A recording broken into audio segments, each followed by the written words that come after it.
नमस्कार प्रेक्षकांनो, आपण बघतोय लपंडाव मालिकेचा इंटरेस्टिंग असा एपिसोड. पेटीत एक पत्र आहे असं म्हणत अँकर सुरुवात करते आणि ती म्हणते, सरकारांची परवानगी असेल तर ते मी वाचू का? तर सरकार इथे सांगतात वाच म्हणून. तर प्रेक्षकांनो, आता या रिमोटने स्क्रीन ऑन करा. आता समोर अशी स्क्रीन येते बघा, पुढे काय काय घडणार आहे ते. इंटरेस्टिंग म्हणजे एक नंबर एपिसोड आहे बरं का आता. कारण तुम्हाला कळेलच की स्वयंवराचा पहिला राऊंड कसा आहे आणि कोण जिंकते ते किंवा काय घडणार आहे ते. तर आता सखी स्क्रीनवर आली आणि ती म्हणते, नमस्कार, आज तुम्ही सगळे माझ्या स्वयंवरासाठी जमला आहात, त्याकरिता मनापासून थँक यू. आणि सॉरी, सॉरी अशासाठी, सॉरी याकरिता की मी स्वतः आज तिकडे येणार नाहीये. आणि हे ऐकल्यानंतर ना सरकारांचे म्हणजे शॉकच होतात. काका काकू सुद्धा सगळे शॉक होतात, बाकी सगळे सुद्धा शॉक होतात. सखी पुढे म्हणते, मी तिथे येणार नाहीये, पण स्वयंवर तर सुरू झालेलं आहे. म्हणजे काय आहे, हा स्वयंवराचा पहिला टास्क आहे. सविस्तर सांगते की मी आज आत्ता या एका ठिकाणी आली आहे. ज्यांना या स्वयंवरात टिकून राहायचंय त्यांनी मला शोधायचं आहे. हाच टास्क आहे आणि तो जो पहिल्यात सगळे मला शोधून काढेल तो या फेरीचा विजेता असणार आहे. जर कोणीच मला शोधू शकलं नाही तर या फेरीतला पॉइंट कुणालाही मिळणार नाही. आणि हो, मला दिवसभर शोधत बसायचं नाहीये. मला शोधण्यासाठी तुमच्याकडे आहेत फक्त 2 तास. आणि हे ऐकून ना प्रत्येक कंटेस्टंट इथे शॉक झालाय बघा प्रेक्षकांनो. सखी पुढे म्हणते, तुमची वेळ सुरू करण्याआधी तुम्हाला 4 प्रश्न विचारले जातील. या प्रश्नांची उत्तरं म्हणजे त्या कोड्यांचे क्लू असतील. हे क्लूज वापरूनच तुम्ही मला शोधायचंय. चला बघूया तुमच्यापैकी किती जण होमवर्क करून आले ते. हे म्हटल्यानंतर ना सगळे एकमेकांकडे बघायला लागतात. सखी पुढे म्हणते, चला तर मग सुरू करूया. प्रश्न पहिला, अशी कोणती जागा आहे जिथे गरीब आणि श्रीमंत सगळे सारखेच असतात? प्रश्न दुसरा, अशी कुठली गोष्ट आहे की जिथे माणूस मिळाल्यावर सुद्धा शिल्लक राहते? प्रश्न तिसरा, जर रेशीम गाठ बांधल्याशिवाय लग्न होणार नसेल तर जन्मल्यावर कापलेली नाळ कुठे पुरली असेल? चौथा आणि शेवटचा प्रश्न, जर तुम्ही हुशार असाल तर सखी कामत कुठे असेल? हां, आता तुम्हाला असं वाटेल की हे काय प्रश्न आहेत आणि सखी कामत स्वतःच्याच स्वयंवरात हजर का नाहीये? तर असं समजा की मी कुणाच्या तरी तावडीत अडकलेली आहे. शेवटी मी सखी कामत आहे. माझ्या नावामागे जे वलय आहे, त्यामुळे जसे माझे हितचिंतक आहेत, तसे माझे शत्रू सुद्धा असतीलच. उद्या लग्न करून मी माझ्या नवऱ्याचं नाव, आडनाव माझ्या नावापुढे लावेल, पण माझी ओळख मात्र नाही बदलणार. मग कितीही सिक्युरिटी असली तरी माझ्यावर हल्ला होऊच शकतो. अहो, माझं काय घेऊन बसलाय? साक्षात सीतामाईला सुद्धा रावणाने किडनॅप केलं होतं. लक्ष्मण रेखा आखून सुद्धा. पण सीतामाईनी हुशारीने, खूप हुशारीने तिचे दागिने मागे सोडले होते. क्लूज म्हणून सोडले होते. भगवान श्रीरामांसाठी.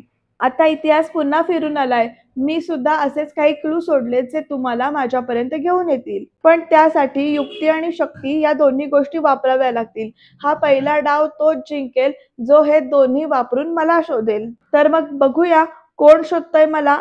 असं म्हणत ना तिकडे स्क्रीन बंद होते, तर इकडे सरकार बघा कशा बघतायत. आणि सरकारांना तर कळतच नाहीये की सखीने हे राऊंड कसे म्हणजे तयार केलेत. तर सखी पुढे म्हणते, शेवटी असं म्हणतात, जे आपलं असतं ते आपल्यापाशी येतच. आणि हे ऐकल्यानंतर कान्हाचे डोळे डोकं चमकतात. तर सखी पुढे म्हणते, चला तर मग बघूया कोण हे कोड पहिल्यांदा सोडवतंय आणि कोण माझ्यापर्यंत पहिल्यांदा पोहोचतंय. मी वाट बघते, असं इकडे सखी म्हणते. आणि मग पुढे म्हणते, चला तर मग तुमची वेळ सुरू होतीये पुढच्या 1 मिनिटात. आणि त्यानंतर पुढच्या 2 तासात जो मला पहिल्यांदा शोधेल तो पहिल्या फेरीचा विजेता असेल असं मी जाहीर करते. मी वाट बघते. ऑल द बेस्ट असं म्हणते आणि स्क्रीन बंद होते बरं का प्रेक्षकांनो. आणि इथे प्रत्येक कंटेस्टंट मध्ये ना इकडे आता विचार करायचं चालू झालंय की नेमकं कुठे असेल सखी किंवा काय असेल. तर आता बघू कोण शोधून काढणार आहे ते. सरकार मात्र मनातल्या मनात म्हणतायत, सखीने मुद्दाम एक एक कठीण राऊंड तयार केलेत. कुठून शोधून काढलेत तिने हे प्रश्न? असा इथे विचार करते सरकार आणि म्हणते, मी हिला मूर्ख समजत होते पण नाही, वाटते की मूर्ख नाहीये ही. तर इकडे दाभाडे मावशी म्हणतायत की त्या दिवशीचं आपलं बोलणं लक्षात ठेवून तू अगदी योग्य जागी वापरलेस बाळा ते बोलणं. आणि मग प्रेक्षकांनो इथे ना दाभाडे मावशींचा आणि सखीचा संवाद दाखवला. खरं सांगू का, आपण कितीही गोल गोल फिरलो ना तरी सुद्धा जे आपलं असतं ना ते आपल्या पाशीच येतं, असं दाभाडे मावशी सांगत असतात. आणि त्यापुढे म्हणतात, कधी कधी आपल्याला वाटत असतं की हे काय आलं आपल्या वाट्याला, आपण तर याची अपेक्षाच केलेली नव्हती. पण नियती ज्या गोष्टीशी आपल्याला जुळवते ना, तर ती गोष्टी आपल्यासाठीच असते, हे आपण कायम लक्षात ठेवावं. तुझा योग्य जोडीदार तुला नक्की मिळेल. तू कल्पनाही करणार नाहीस आणि तो तुझ्या समोर येऊन उभा राहील बघ, असं दाभाडे मावशी सांगत असतात आणि पुढे म्हणतात, "तू हुशार असेल, तो गर्दीत जरी हरवलीस ना तू, तरी त्यातून सुद्धा तो तुला शोधून काढेल. आणि जर का कोणी तुझी छेड काढली, तर असा त्याला झोडपून काढेल ना, की बघच तू." तर इकडे सखी सुद्धा हसते. पण सखीला प्रश्न पडतो. ती सखी विचारते दाभाडे मावशींना, की "पण मावशी, त्याला जर का मी सापडले नाहीच तर?" तर मावशी म्हणतात, "अगं असं नाही होत. जो माणूस तुझा असेल ना, तर तो शक्ती आणि युक्ती वापरून तुला शोधूनच काढेल बघ. हां, पण काय आहे, जेव्हा तो तुझ्या समोर येईल, तेव्हा त्याला बघायला तुझे डोळे आणि मन या दोन्ही गोष्टी उघड्या ठेव म्हणजे झालं." तर "मावशी, तुम्ही काय पी-एच-डी केलीये का यात?" तर मावशी म्हणतात, "अगं काय बोलतेस तू? अगं आयुष्यात एवढी माणसं बघितलीत ना, तर पी-एच-डी करायची गरजच नाही पडली."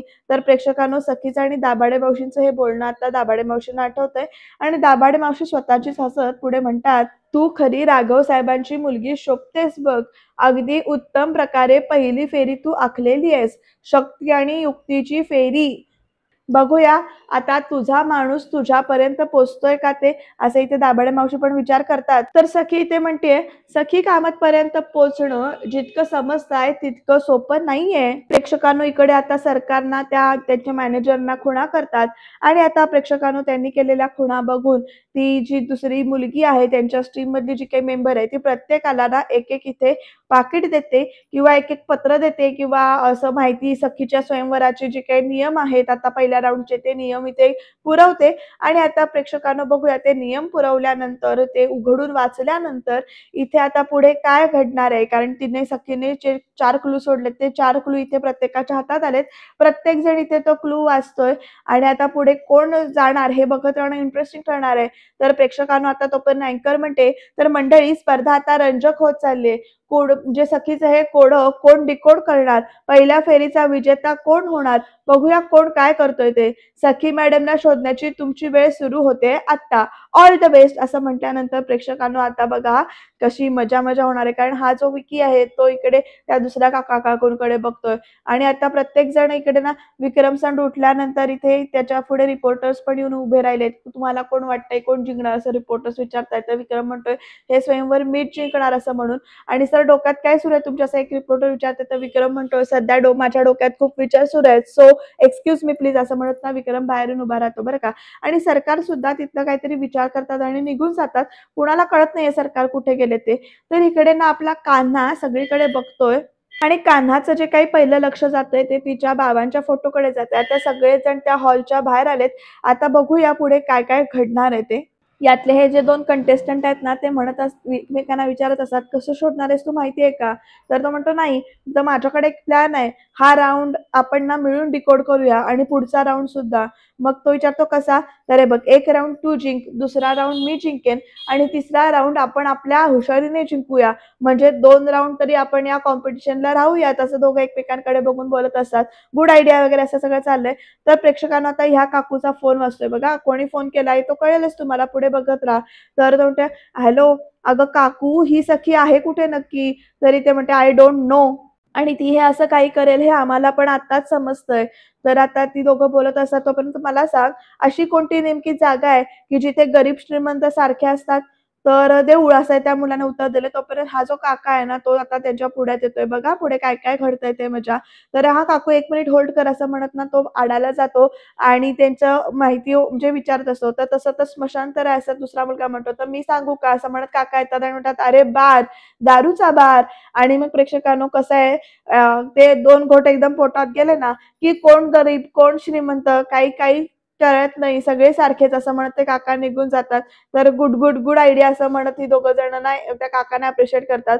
तर प्रेक्षकांना आता तो जो कोणी त्या काकूचा पुतण्या जो कोणी आलाय ना, तर तो इथे काकूला म्हणतो, की "हॅलो काकू, मी मंदिरात जाऊ शकतो, पण बार आणि स्मशानात असेल का?" तर इकडे काकू विचारते, "ती स्मशानात जाईल का? काय मूर्खपणा आहे? आणि बार कुणी दिलं तुला हे मूर्खासारखी कल्पना?" "अगं, तुमचाच नवरा बोलत होता, बारमध्ये श्रीमंत आणि गरीब सारखेच असतात म्हणून." तर ती काकू म्हणते, "हे बघ, तुला जिंकायचं असेल ना, तर गौतमकडे लक्ष देऊ नकोस आणि बाकीचे कुठे शोधतायत ना, ते बघ जरा." असं म्हणत ती काकूनं त्याला सांगते आणि तो फोन ठेवून देतो. आता बघूया पुढे काय घडणार आहे ते. तर प्रेक्षकांनो, कान्हा सुद्धा इथे विचार करतोय आणि तो म्हणतोय, "काहीच कळत नाहीये. काय उत्तर असतील या 4ही प्रश्नांची? आणि म्हणजे कसं आहे, म्हणजे जरा विचार करायला हवाय, की मी या 4ही प्रश्नांचं उत्तर एकच असेल. आणि काहीतरी एक कॉमन मुद्दा शोधला पाहिजे. तर किरण इकडनं म्हणतो, "काही म्हणा कान्हा, तुझी बेबी सरकारनं ना जाम स्मार्ट निघाली." तर कान्हा म्हणतो, "असू दे, कोणी कितीही स्मार्ट असू दे, पण काहीतरी लूपहोल असतातच त्याच्यामध्ये. गप्पा काय मारतोय मी? महत्त्वाचं काय आहे ते ऐक आधी." आत्ता इथे सखीने एक मेणा पाठवला होता. त्या मेण्यात एक पेटी होती. तर किरण म्हणतो, "पेटी?" तर कान्हा पुढे सांगतो, कान्हा लगेच, "पेटी म्हणजे नक्कीच काहीतरी क्लू असला पाहिजे." तर पेटी म्हणजे कसा काय क्लू असेल? पेटी, पेटी आणि ते काहीतरी डोकं चालत नाहीये रे माझं, असं कान्हा म्हणत असतो. तोपर्यंत ना त्याच्या हातातून ते मगाशी दिलेलं नाणं असतं, ते इथे खाली पडतंय. आता ते नाणं कान्हा इथे उचलतो आणि मग आता कान्हा काय म्हणतोय बघा. कान्हा त्या नाण्यावर लिहिलेले वाक्य जे काही आहे ते इथे वाचतोय. त्या नाण्यावर लिहिलेलं असतं, "त्वमेव माता च पिता त्वमेव." आणि मग त्याला आठवतंय सखीचं म्हणणं, की शेवटी जे आपलं असतं ते आपल्यापाशी येतच असं म्हणतात. तर प्रेक्षकांनो त्याला कान्हाला ना त्याच्या बाबांचे फोटो आणि बाकीची ती माहिती वगैरे दिसते. तर कान्हा म्हणतोय, "किरण क्लू मिळाला?" तर आणि "कुठे मिळाला?" असं किरण विचारतो. तर प्रेक्षकांनो आता इकडे हा विक्रम नाही काकाला फोन करतोय, म्हणतोय, "मला असं वाटतंय पहिला क्लू मला देवळाजवळ मिळेल." तर कसं काय असं विचारतात. तर लगेच विक्रम म्हणत असतो, "जिथे गरीब श्रीमंत सगळे सारखेच असतात आणि कुठल्याही शुभ कार्याची सुरुवात ही देवळातच होते ना, त्यामुळे पहिलं उत्तर देवळाजवळ मिळेल." तर इकडे ते काका विचारत असतात, "अरे पण तू कुठल्या देवळाजवळ शोधणार आहेस? इथं भरपूर देवळं आहेत. इथे देवळं शोधत-शोधतच तुझे 2 तास संपतील." तर विक्रम विचारतो, "मग काय करू?" तर हे बघ, तेच सांगतोय मी, "तू ना त्या कान्हाला फॉलो कर आणि तो सरकारांचा खास मर्जीतला माणूस आहे," असं ते काका सांगतात आणि म्हणतो, "याचा अर्थ त्याच्याकडे ना इतरांपेक्षा जास्त माहिती असणार आहे. सो बी फास्ट." असं ते काका म्हटल्यानंतर इकडे म्हणतो, "त्यांना आतापर्यंत एखादा क्लू मिळाली असेल," असं ते म्हणतात. तोपर्यंत किरणला फोनवर सांगतो, की "आता आम्ही जिथे आतमध्ये आलो होतो ना, तेव्हा आम्हाला एक हातात सोन्याचं नाणं देण्यात आलं होतं, की त्यावर लिहिलं होतं, की त्वमेव माता च पिता त्वमेव." तर लगेच किरण म्हणतो, "त्वमेव माता पिता च त्वमेव." हा काय क्लू आहे का? तर इकडे कान्हा विचारतो, "अरे हीच ओळ का लिहिली असेल? काहीतरी कारण असेल."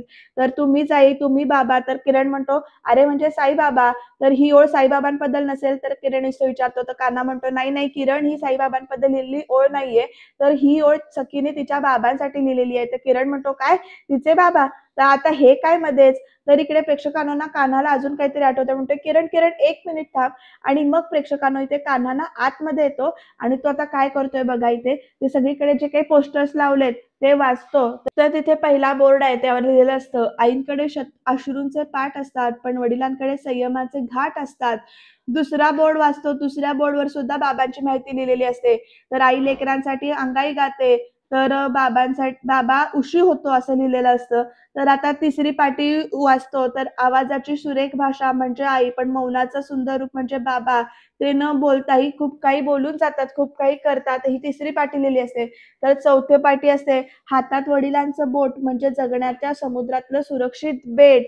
असं जे काही लिहिलेलं असतं त्या सगळ्या पाट्या इथे वाचतोय आणि बाबांचा फोटो बघतोय सखीच्या आणि आता प्रेक्षकांनो कान्हा ना इकडे फिरून-फिरून सगळ्या पाट्या वाचतोय. तर तो त्या आभाळापेक्षा मोठं कोण असतं? तर बाप असतो. ही 4थी का 5वी पाटी आहे. देवकीचं कौतुक जरूर करावं, पण डोक्यावर पोराला घेऊन जाणारा वासुदेवही लक्षात ठेवावा. असं सुद्धा लिहिलेलं पाटी आहे ती वाचतो. तर त्याच्यानंतर पुढची पाटी असते, की स्वतः उन्हात उभं राहून पोरांच्या माथ्यावर सावली धरणारी छत्री म्हणजे बाबा असते. तर छोट्या संकटात आई गं म्हटलेलं चालतं, पण मोठ्या संकटात बाप रे म्हणून बाबांचीच आठवण काढावी लागते किंवा काढली जाते. असं जी काही पाटी आहे ती इथे वाचतोय तो हा आणि मग तो म्हणतो, "किरण, अरे हे सुविचार मी मगासपासून वाचतोय, पण आता मला त्याचा अर्थ कळतो." असं कान्हा म्हणतो आणि म्हणतो, "हे जे काही सुविचार आहेत ना हे सगळे, हे तिच्या बाबांबद्दलचेच आहेत आणि जर का तिने दिलेले क्लूज आणि हे सुविचार यांचा जर काही विचार केला, तर मला असं वाटतंय की पहिली फेरी ही सखीच्या बाबांबद्दलची असेल." तर किरण म्हणतो, "अरे देवा! आता सखीच्या बाबांबद्दल कोण सांगू शकणार आहे आपल्याला?" तर इथे प्रेक्षकांनो कान्हा तोच विचार करतोय आणि म्हणतोय, "सखीच्या तोंडी जे वाक्य आहे ना आता, की जे आपलं असतं, आपल्यापाशी असतं, ते आपल्यापैकी ना कोणीतरी सतत बोलतं. म्हणजे आता कोण बोलतं हे वाक्य?" तर प्रेक्षकांनो इथे कान्हाला ते आठवतं, की सखी कशा स्टाईलमध्ये बोलली असती ते आणि पण कोण बोलतंय हे वाक्य हे आठवत नाही, आता लक्षात येत नाही असं कान्हा म्हणत असतो. किरणला पण तोच विचार पटलाय आणि एकदम इथे ना कान्हा माझंच लेकरू आहे, ज्याला जे हवं ते मिळो, शेवटी जे आपलं असतं ते आपल्यापाशी येतंच, असं दाभाडे मावशींनी म्हटलेलं असतं ते आठवतं. तर इथे कान्हा म्हणतो म्हणजे दाभाडे मावशी म्हणजे किरण हे बघ दाभाडे मावशींच्या तोंडी हे वाक्य सतत असतं, की जे आपलं असतं ते आपल्यापाशी येतच. आणि कान्हाला असं पण लक्षात येतं, की सखी आता हल्ली दाभाडे मावशींकडे चाळीत पण आली होती. दाभाडे मावशी तिच्या बाबांना सुद्धा ओळखत होत्या. "मी एक काम करतो, मी चाळीत येतो," असं कान्हा सांगतोय किरणला. "ये लवकर ये." तर किरण म्हणतो, "कान्हा मानलं तुला. प्रश्न सोडून आसपासचे सुविचार बघायचे आणि कॉईन बघायचा आणि त्याचा संदर्भ जोडायचा असा चौकटीबाहेरचा विचार कोणीच केला नसेल. लिहून घे की तू सोडून ही दुसरी स्पर्धा किंवा ही फेरी जिंकूच शकणार नाहीये." तर कान्हा पण म्हणतो, "ठीक आहे, आलोच." आणि आता बघूया कान्हा आणि दाभाडे मावशींचं बोलणं काय होतं. दाभाडे मावशी खरं सांगू शकतील का सखी कुठे येते? आणि तुम्हाला काय वाटतं की सखी कान्हाने जे काही डोकं लावलंय ते बरोबर आहे का? ते कमेंटमध्ये नक्की सांगा. तर प्रेक्षकांनो, विक्रम इकडे गाडीत बसून चिडतोय काकांवर आणि म्हणतोय, "अर्धा तास झाला गाडीत बसून आहे मी. कुठे आहे तुमचा कान्हा?" तर "अरे विकी तू पण ना," असं म्हणत इकडे ते काका बोलत असतात. तोपर्यंत इकडे कान्हा आलेला दिसतो या विकीला आणि तो म्हणतोय, "फोन ठेव, दिसला, दिसला." तर प्रेक्षकांनो, कान्हा इकडे ना रिक्षा घेतो, बोलवतोय, रिक्षेत बसतोय आणि तो आता चाळीत जायला निघालाय. तर इकडे हे काका म्हणतात, याच्याशी फोनवर बोलताना मला जर का सरकारने बघितलं असतं तर. पण सरकार आहेत कुठे? हा प्रश्न पडलाय. तर सरकार कुठे आहेत बघा. आणि हे काहीतरी जे काही सस्पेन्स आहे ना, तो कळेल लवकरच. त्याच्यासाठी बघूया नेमका काय सस्पेन्स आहे कळत नाही. सरकार आता एका खोलीमध्ये येऊन बसलेत आणि ती खुर्ची-बिर्चींना अशी आपटतायत आणि पायानं जे काही पोतं आहे किंवा जो काही माणूस आहे असं वाटतंय त्याला ढकलतायत ते आणि खुर्चीवर बसून त्यांना विचारतात, "सखी कुठे आहे?" आणि म्हणतात, "जास्तच शहाणी निघाली तुझी मुलगी. दोघांपैकी कोणावर गेली रे? काय अर्थ आहे रे तिने विचारलेल्या प्रश्नांचा?" असं सरकार इथे बोलतायत. आणि मी कुणालाही सांगणार नाही याबद्दल. पण मला कळायला हवं सखी कुठे आहे? मला कळायला हवं सखी कुठे आहे? असं रागात बोलतात आणि तिकडनं काहीच रिप्लाय येत नाही त्या माणसांकडून. तर सरकार म्हणत असतात, "सांग लवकर, कारण तिने दिलेली वेळ आहे ना संपेत आली आहे. मला सांग ती कुठे आहे?" असं म्हणत ना रागाने बघतायत. डोळे-बिळे बघा कसे आहेत या सरकारचे. "सांग नक्की ती कुठे आहे? सांग ती कुठे आहे?" असं जोरजोरात ओरडतायत आणि म्हणजे असं का नाही खूप राग-राग करतात आणि एकदम ना "सखी!" असं म्हणून ओरडतात. तर प्रेक्षकांनो, इकडे ना ही दोघं जण अक्षरशः बारमध्ये पोहोचलेली आहेत. आणि बारमध्ये सखी दिसत नाही तर ते म्हणतात, "किती शोधायचं हिला? आता तर कमालच झाली. ऐक ना, आपण आता इथे आलोच आहोत तर थोडी घेऊ का?" तर "काय?" तर "श्रमपरिहार." "मी? नाही, नाही, नाही, नाही, नाही, नाही." तर प्रेक्षकांनो, इकडे कामतांची पोरगी काय जबरदस्त हुशार आहे. "अरे बाबा कान्हा तुला जमेल ना रे?" तर कान्हा आपला आहेच हुशार असं चाळीतली माणसं बोलत असतात. तर "कान्हा आला कान्हा" असं म्हणत ना पळत जातात कारण कान्हा तोपर्यंत पोहोचतोय. आणि आता प्रेक्षकांनो बघा पुढे काय करतात ही चाळीतली माणसं. "अरे कान्हा आलाय कान्हा" असं म्हणत कान्हाजवळ जातात आणि कान्हा तर इकडे सुट्ट्यांचं बघ आणि म्हणतो, "तर ते सुट्ट्यांचं मी पैसे देतो." तर "तू इथे काय करतोय?" तर कान्हा विचारतो, "दाभाडे मावशी आहेत का घरात?" तर आहेत म्हटल्यानंतर ना कान्हा डायरेक्ट दाभाडे मावशींच्या घरात जाऊन बसतो. तर इथे कान्हा असं किरण म्हणतो तर दाभाडे मावशी म्हणतात, "अरे कान्हा तू इथे?" तर "ते महत्वाचं नाहीये. मी काय सांगतोय ते ऐका. सखी कुठे आहे?" असा प्रश्न डायरेक्ट ना कान्हा विचारतो दाभाडे मावशींना आणि म्हणतो, "प्लीज सांग ना आणि माझ्याकडे वेळ नाहीये." तर दाभाडे मावशी म्हणतात, "अरे तुझ्यासारखीच मी. मला कसं माहिती असेल कान्हा सखी कुठे आहे ते? आणि मला काय विचारतेस तू?" कारण तू जे वाक्य सतत म्हणत असतेस ना, तर ते वाक्य सखी सुद्धा म्हणत होती. जे आपलं असतं ते आपल्यापाशी येतंच, हे वाक्य सखीच्या तोंडात होती. तुम्हीच सांगा मावशी, की आता सखी कुठे असेल? तर प्रेक्षकांनो, इकडे ना चाळीतली माणसं बघा कशी खिडकीतून येऊन बघतायत. तर इकडे कान्हा पुढे म्हणतो, तुम्ही ती सखी आता येऊन गेली होती तुमच्याजवळ. तुमच्या दोघींचं बोलणं झालं होतं आणि तुम्ही सखीच्या बाबांना सुद्धा ओळखता. काय वाटतं कुठे असेल? गरीब श्रीमंत कुठे असतात अशी म्हणजे सगळे सारखेच असतात असं कुठं ठिकाण असेल?" तर लगेच दाभाडे मावशी म्हणतात, "कसं आहे काय? आपल्या चाळीत सुद्धा गरीब श्रीमंत सगळे सारखेच असतात ना." तर प्रेक्षकांनो, म्हणजे सखी कामत आपल्या चाळीत आहे काय? "अरे काय सांगता? सखी कामत आपल्या चाळीत आहे. कुठे, कुठे, कुठे लपली ती? सांगा, सांगा." असे ते चाळकरी ओरडतात. तर दाभाडे मावशींना त्यांना हाकलून लावतात. "अरे काय चाललंय? चला निघा, निघा इथून." असं म्हणत. तर खिडकी बंद करायला सांगतात कान्हा वगैरे आणि कान्हा म्हणतो आता दाभाडे मावशींना, की "तुम्ही तिच्या बाबांना ओळखत होतात. ते कसे होते स्वभावाने किंवा काय होतं? त्यांची लाडकी होती का ती सखी?" तर दाभाडे मावशी म्हणतात, "हो, होती खरी ती लाडकी." तर प्रेक्षकांनो, इकडे ना सखी बघा कुठे येऊन बसली. सखी अशी ना त्या बाकड्यावरून हात-बीत फिरवते बेंचवरून आणि ती सुद्धा जुन्या आठवणी तिथे हरवली आहे. त्या जुन्या आठवणी काय आहेत बघा, तर ती लहान असताना तिचे बाबा तिला आईस्क्रीम खायला घेऊन बसायचे त्या बाकड्यावरती. आईस्क्रीम स्वतः भरवत होते. ती खात असताना किती छान वगैरे असं म्हणत होते. दोघांचं जे काही एकमेकांबरोबर वेळ घालवण्याचं ठिकाण होतं, ते हे कदाचित भाग होते असं वाटेल.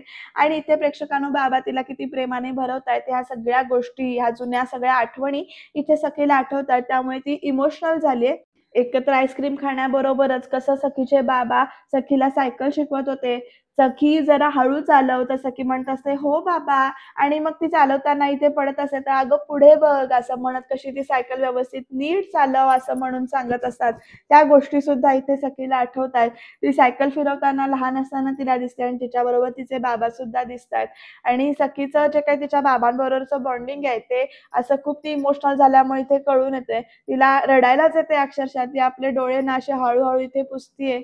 आणि म्हणतीये, "बाबा" असं म्हणत अशी ना गप्प म्हणजे अशी म्हणजे हाक मारते आणि ते बाबांचे जे काही फोटो आहेत तो इथे दिसते तिला. तर इकडे कान्हा म्हणतोय, "हे बघ सखीची आणि तिच्या बाबांची अशी सिक्रेट जागा होती का जिथे ते दोघंच जायचे?" "अरे कान्हा" असं म्हणत ना दाभाडे मावशी काही बोलत नाही. तर इकडे कान्हा म्हणतो, तुम्हाला ना साईबाबांची शपथ आहे." तर दाभाडे मावशी म्हणतात, की "देवाचे शपथ घालू नकोस." तर कान्हा म्हणतो, "तुम्हाला माझी शपथ आहे." तर कान्हा म्हणतो, असं म्हटल्यानंतर दाभाडे मावशी म्हणतात, "बिलकुल नाही." तर कान्हा विचारतो, तुम्ही मला सांगणारच नाहीयेत का?" "ठीक आहे, हरकत नाही. जाऊन शोधतो मी. माझ्यासाठी अवघड नाहीये." तर "हो, तुला वाटतं तेवढं सोपं सुद्धा नाहीये." असं इकडे दाभाडे मावशी म्हणतात. तर कान्हा म्हणतात, "मग आता काय करू? तुम्ही सांगत नाहीयेत मला. शोधावं लागेल कुठेतरी जाऊन." तर दाभाडे मावशी विचारतात, "कुठे? कुठे शोधशील?" तर कान्हा म्हणतो, "गरीब श्रीमंत कुठे सगळे समान असतात, असे सगळ्या ठिकाणी शोधतो. रस्ता झालं, मॉल झालं. तर मग जाऊन शोध. आणि सापडली तर मला सांग." असं इकडे दाभाडे मावशी म्हणतात. तर कान्हा म्हणतो, "तुमच्या बोलण्याचा रोख कळतोय मला. म्हणजे याचा अर्थ सखी या ठिकाणी नसणार. मग कुठे असेल?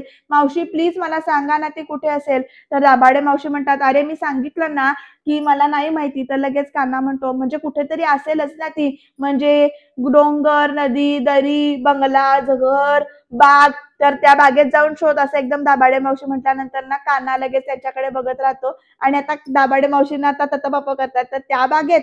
असं कान्हा विचारतो मुद्दामून. "त्या बागेत म्हणजे कुठल्या बागेत?" तर "मावशी कुठल्या बागेबद्दल बोलताय तुम्ही? मावशी सांगा ना." तर मावशी लगेच ना वेळ सावरून म्हणतात आणि म्हणतात, "वा रे वा! हे सगळं जर मी तुला शोध सांगायचंय का?" आणि मग कान्हाला दाभाडे मावशी पुढे म्हणतात, की सखी आणि सखीचे बाबा ना वेळ मिळाला ना, की एका बागेत गप्पा मारत बसायचे. तिच्या बाबांनी आणि आईनी तिची नाळ त्या बागेत पुरली होती. आणि जेव्हा आता म्हणजे सखी आता जेव्हा उदास असेल किंवा बेचैन असेल, जेव्हा तिला त्यांची आठवण येत असते ना, त्यावेळेला ती त्या बागेत जाऊन बसते, असं दाभाडे मावशी सांगतात. तर आता कान्हा विचार करतो आणि म्हणतो, "याचा अर्थ सखी त्याच बागेत असेल. कुठे ती बाग?" तर लगेच दाभाडे मावशी म्हणतात, "वा रे वा! मी जर का तुला सगळं सांगितलं, तर तुझं डोकं तर काय त्यात? तू काय डोकं तुझं वापरशील? तुला सगळं आयतं मिळणार." आणि तिनं हुशारी आणि पारखण्यासाठी स्वतः ही स्पर्धा ठेवली की नाही. मग आता उद्या जर का खरंच गुंड आले, तर तिला पळवून नेलं, तर तू माझ्याकडे येणार आहेस का? असं दाभाडे मावशी विचारतात. तर कान्हा नाही म्हणून मान डोलावतो. आणि मग दाभाडे मावशी म्हणतात, जाऊन शोध तिला. आपलं शोध तिला." आणि तिनं काय सांगितलंय असं विचारतात, की "जर तुझं असेल तर येईल तुझ्याकडे." असं म्हटलंय ना तिनं. शेवटी जे आपलं असतं ते आपल्यापाशी येतंच, असं कान्हा आणि दाभाडे मावशी एकमेकांशी बोलतात. तर दाभाडे मावशी म्हणतात कान्हाला, "हुशार आहेस तू. आळशीपणा करू नकोस अजिबात." तर किरण म्हणतो, "मग आता काय करणार आहेस तू? सगळ्या बागा त्या एरियातल्या सगळ्या शोधणार आहेस का?" तर कान्हा म्हणतो, "नाही, दुसरा पर्यायच नाहीये. हातपाय हलवावे लागतील ना." तर कान्हा जात असतो तेव्हा त्या कानाची दृष्ट काढतात बरं का आणि म्हणतात, "मन, कान आणि डोळे सगळं नीट उघडे ठेव आणि शोध. मग बाकी म्हणजे बाबा नक्की तुला मार्ग दाखवतील." तर जय साईबाबा असं म्हणत कान्हा बाहेर येतो. तर प्रेक्षकांनो इथे ना कान्हाचे चाळकरी जे काही आहेत ना, ते इथे कान्हाचे ना फोटो काढायला म्हणजे सेल्फी काढायला त्याला सारखं हलवतायत. "कान्हा एक सेल्फी." तर "कान्हा इकडनं एक सेल्फी काढ ना, कान्हा इकडनं काढ ना." असे सगळे हे अडवत असतात. तर प्रेक्षकांनो आता कान्हाला ते सेल्फी काढताना एक क्लू मिळतोय आणि कान्हा काय म्हणतोय बघा. कान्हा म्हणतो, "साईबाबांशपथ जर सखी या लोकेशनला मिळाली नाही ना, तर नाव नाही लावणार कान्हा. मिळाला मला सखीचा पत्ता." असं तो म्हणतो. "मिळाली मला चारही प्रश्नांची उत्तरं." आणि सखी पण तिथेच ना वाट बघत बसली आहे. आता नक्की कान्हाला कुठला पत्ता मिळालाय, कसं त्याने शोधून काढलाय, काय क्लू आहे, तो उद्याच्या भागात कळेलच प्रेक्षकांनो. पण इथे उद्याच्या भागामध्ये एक मोठा ट्विस्ट सुद्धा असणार आहे. तो असा, की इकडे सरकार विचारतायत सखी कुठे आहे? तर फोन लाव. तर त्या म्हणतात, "सखी मॅमचा फोन बंद आहे आणि त्यामुळे लोकेशन पण ट्रेस." असं म्हटल्यानंतर ना सरकार रागाने बघतायत. तर "मॅडम एक जण आपल्या आउटर गेटपाशी पोहोचलाय." तर "कोण पोहोचलं इथपर्यंत?" असं सखी विचारते. पण प्रेक्षकांनो तिथे कान्हाला मारलं जातंय आणि आता तिथे विक्रम येऊन उभा राहिलाय. आता विक्रम पैसे देऊन ना मारायला पण सांगतोय लोकांना, की "हे पैसे घ्या आणि मला मारा." म्हणजे इथे दुसरं कोणी यायच्या आधी मी आलो होतो हे सखीला कळेल असं त्याचं काहीतरी डोकं आहे. पण सखीला दाभाडे मावशींनी सांगितले, की "मन, कान आणि डोळे सगळं उघडं ठेवून तू शोध. तुझा जोडीदार तुझ्या समोर असेल आणि तुझं जर ते बंद डोळे वगैरे बंद असेल तर तो तुला सापडायचा नाही. सखी शोधू शकेल का नक्की तिथे पहिलं कोण पोहोचलं होतं? हे जाणून घेण्यासाठी तुम्ही चॅनलला सबस्क्राईब करायला अजिबात विसरू नका.